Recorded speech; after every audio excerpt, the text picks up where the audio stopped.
Yes people, what is good? I am BA, back once again with another reaction in the Band of Brothers series. This is episode 6 of season 1 and it is called Bastoni, I think it's pronounced. It's another French or Italian word, so I'm not sure if that is accurate or not. Last episode was probably the most unique one we've seen so far in terms of its structure and the way it's paced.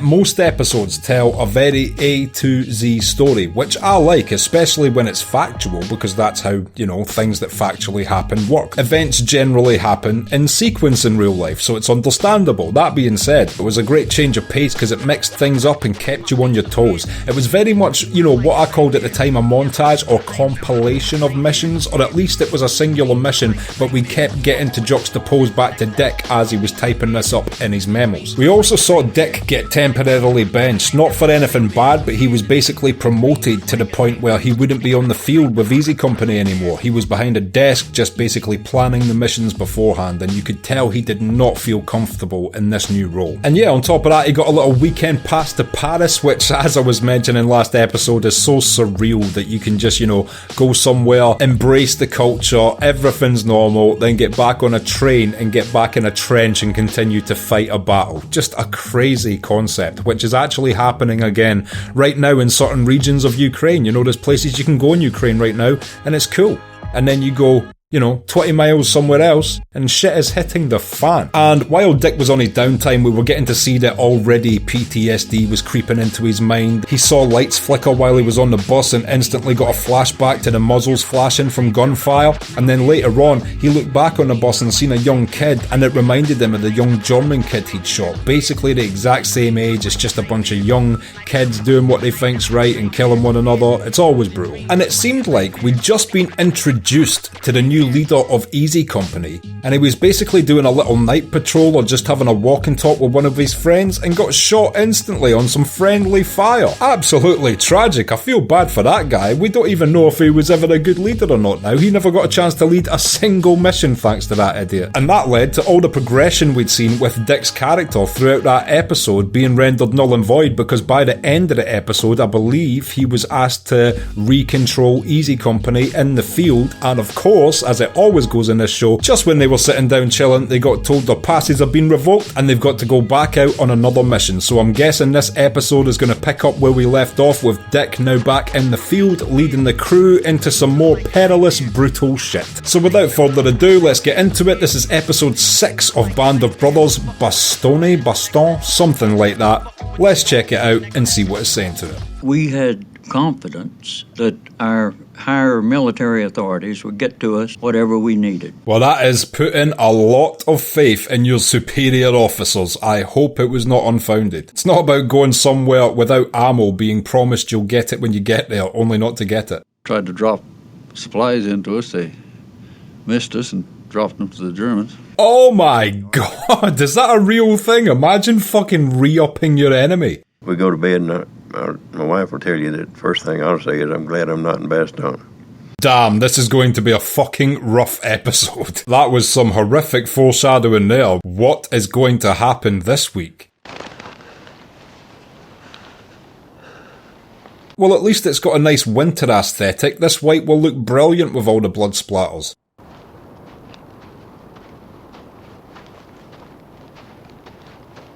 This is quite an eerie start to the episode though. Why is this guy by himself?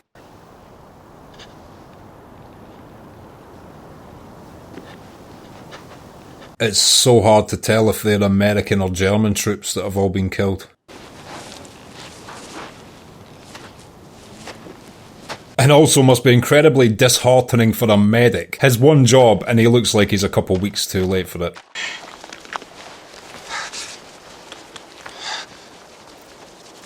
Damn, talk about dedication. Dick shaving in this weather.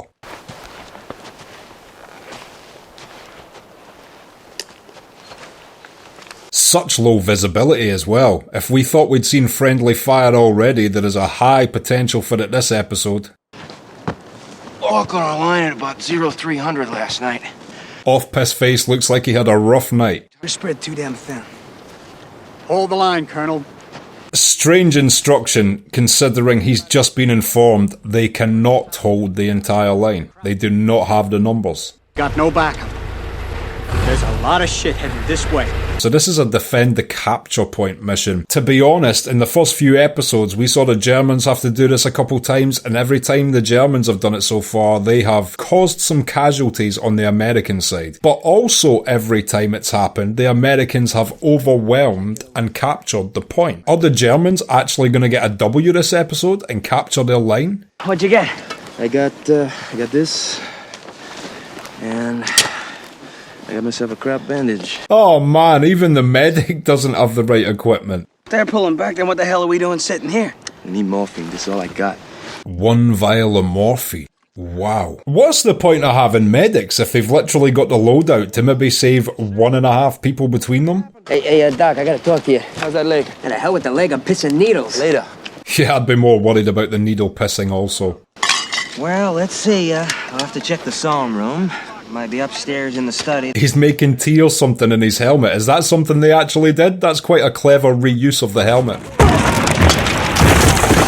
Look, you alright? I'm good. Here we go. I cannot see this going well for these guys, man. There's like 20 of these guys hunkered down and they're getting attacked by tanks and artillery. What are you doing? You crazy? What are you looking at him for? Watch the goddamn line. I don't know if I would even describe what these guys are sitting in as foxholes. They're essentially lying in waterless puddles. You don't need this. Not yet. I do.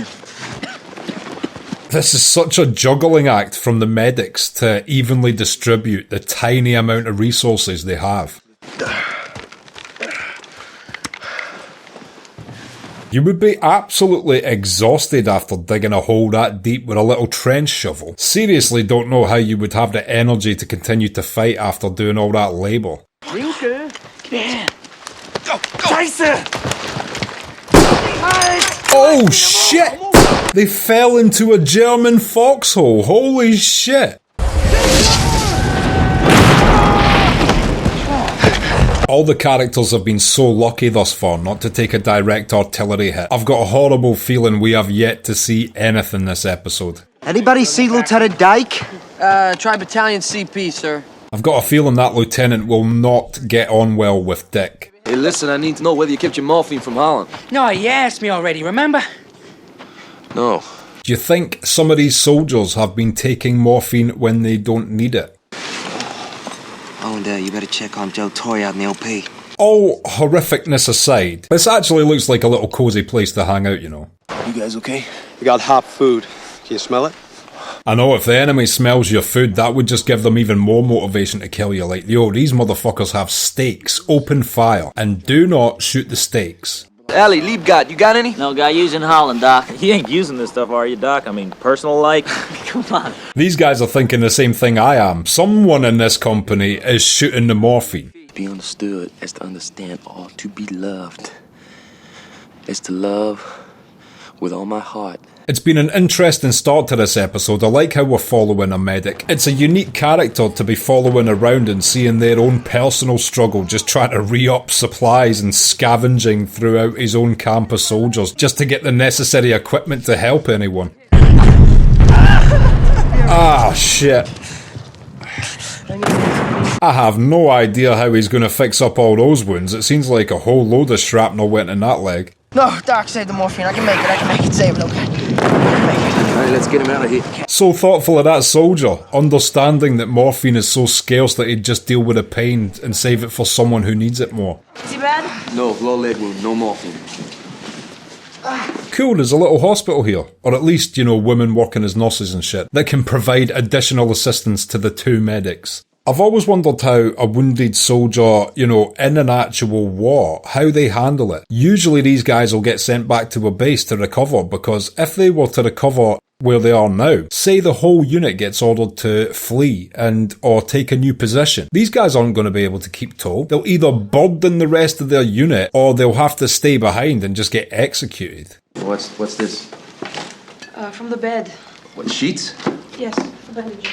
Technically, any sort of sheet's a bandage. If you rip it up and strap it on yourself, it'll work just the same. Where are you from?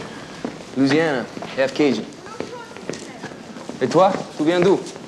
Bastogne. And again, I like the fact that he just had a nice conversation with a nurse. In a perfect world, they would have the time to get to know one another, perhaps strike up a relationship. I'm just not sure if this show's going to pursue anything like that. Chocolat. Pour vous.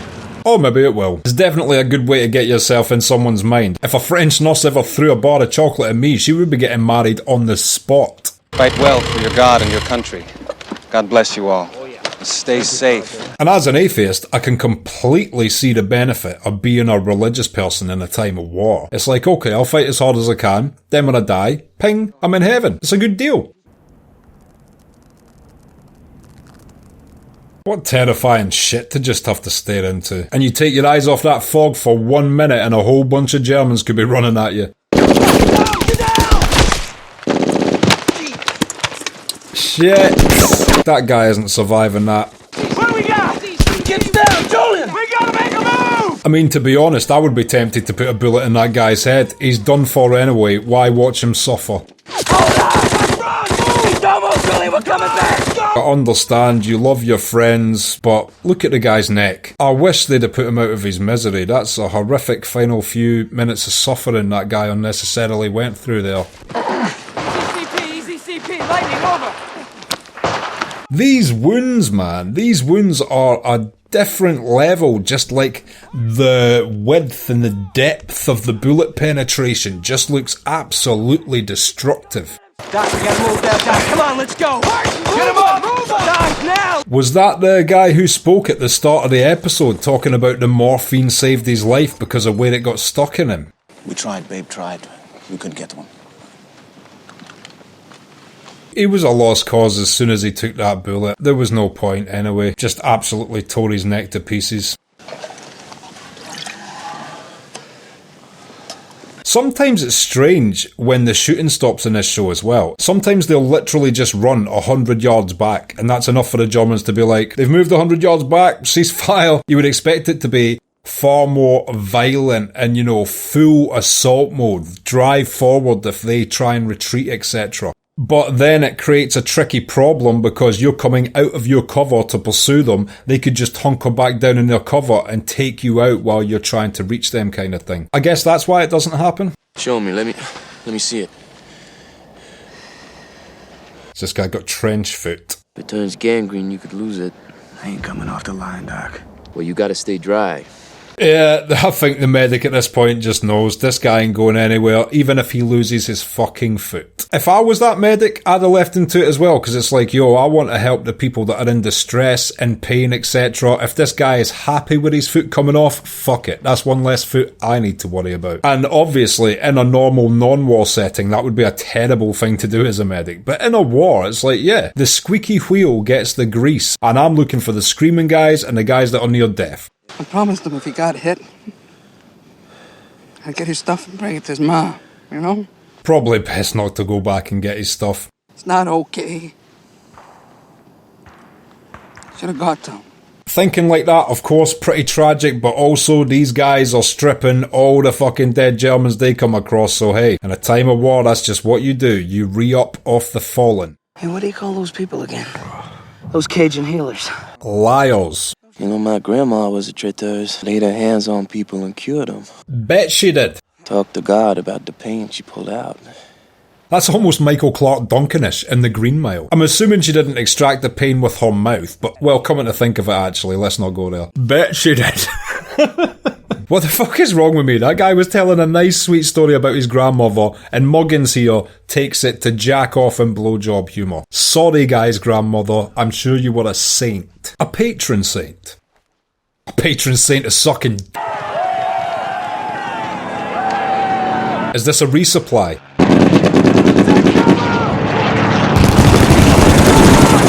Are they shooting their own guys? C-47s. Debris supplies. It's a drop.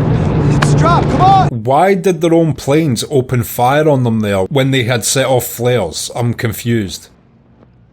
Holy shit, this is one hell of a resupply. That would be an absolutely glorious sight if you were that medic or a soldier running low on ammo. Oh man, that would be such a relief. It would be hard to recover them all, but hey, at least they didn't drop it on the Germans this time. Attention, cette pression, essaie de trouver l'artère. D'accord. This is like the third absolutely gross as fuck wound we've already seen so far.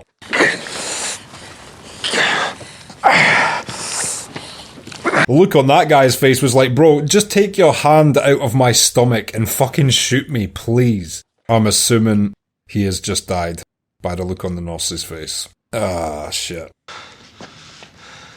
And as good medics, you gotta be sterile towards that and move on. Otherwise, you would never have a happy day. You would destroy your own mind. I do really hope these two strike up a little relationship though. They're both hard working, both out here just trying to help as many people as possible, and they have so much in common because of that. Chocolat? Hey, she's always got a little chocolate bar to brighten up the mood. She could save men from potentially fatal wounds, but alas, she could not save herself from type 2 diabetes. I never want to treat another wounded man again. I'd rather work in a butcher's shop. Basically the same thing. That's a gift from God. Oh, it's not a gift. God would never give such a painful thing. Yeah, I agree with her. It is, of course, comforting. If I was a dying soldier and she, put her hand on my chest, I'd be like, oh, at least a nice lady is easing my passing into the void. But it's certainly a lot grimmer than turning water into wine. Now we know how they felt, the Legionnaires, when they were watching the Huns and the Goths. Yeah, except the Huns and the Goths didn't have artillery and tanks. Otherwise, the Roman Empire would have been pretty fucked. What's college like, Buck?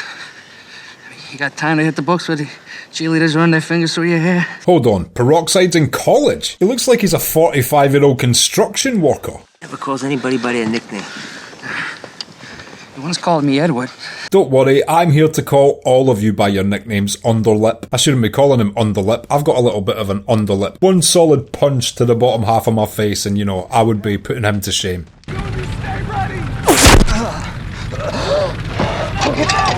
Fuck, another one's just been hit. I hate to, undermine battle tactics. There's probably a billion reasons I'm not aware of that they do these things, but legitimate question. If you knew that there was a tank formation coming towards you, wouldn't you build your foxholes 100 feet into the forest so the tanks couldn't navigate past these trees, or at least have a really tough time to continue to maneuver forward? Rather than putting your foxholes directly in front of the forest, you could be using the trees to block the paths of the tanks with. Does that make sense, or am I just talking nonsense? Fuck makes you appreciate the ferocity of gunfire when you see the tracer rounds flying past people's heads. I am not looking forward to the infographic at the end of this episode letting me know how many people were lost during this little mission. I don't know how long the line is, but if it's like this all the way up and down, it's got to be hundreds of soldiers dying this episode. Hello, Easy Company. Hello, sir. Hello, sir. It's nice to see this guy's arrived in good spirits, but these guys have been getting dragged through shit all morning. German commander received the following reply. To the German commander. Nuts! Did Dick write that? I guess that will install a little bit of, team morale. I don't think it's what they need just now. I think they actually need, help. More numbers would be good. Ammo would be good. A little bit of morphine would be good. But, if they can't get that, nuts.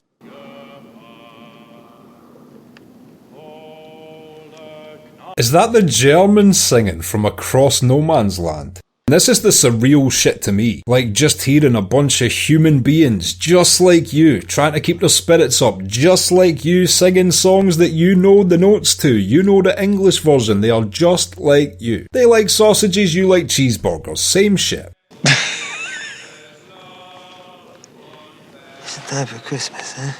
I think he's getting a bit delirious from the peroxide fumes. Lemon powder snow cone. Yes. Merry fucking Christmas.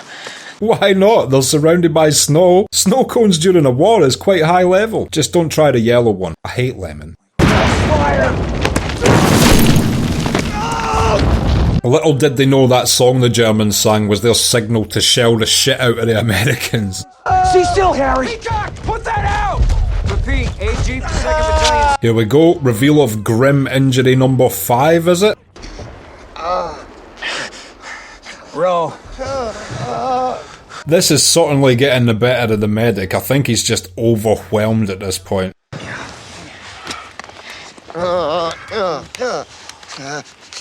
That's a cool little technique to completely cut off the blood.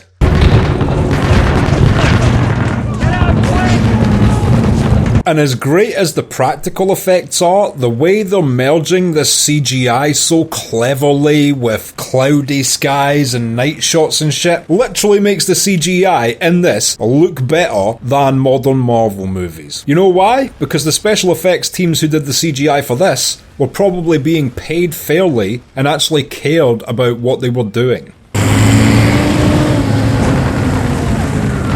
The fire on the back made that Jeep look a bit like the old school Batmobile. I don't know what's gotten into this medic since he woke up, but he needs to snap the fuck out of it because he's being very much like a rabbit in headlights right now. No! Fuck! Okay, completely understandable for him to be a bit fucked up about that. Of course we don't get a nice relationship between him and the sweet nurse. Of course they introduce us to this really sweet woman giving him chocolate all the time and then just bomb her. How dare I expect nice things? Well, I bet he wishes he never climbed out of his fucking foxhole now. On the radio, but I don't know where the hell you are. People always think about the PTSD from, you know, people shooting and getting shot at. What about the PTSD for a medic who every day just sees people dying right in front of him? That it's his job to save and he can't. I'll fix it up. How did he do that? I know the guy was trying to wake him up, but did he accidentally grab his knife or something? Oh, wow. Such a simple thing. Foreshadowed so well and shit, with the nurse showing him you can tear up any bed sheet to make a bandage, and now it's her own nurse's headwear which he is using to bandage this guy. What a camera shot that is. Is this the end of the episode? Because that would be an absolutely beautiful camera shot to close the episode with.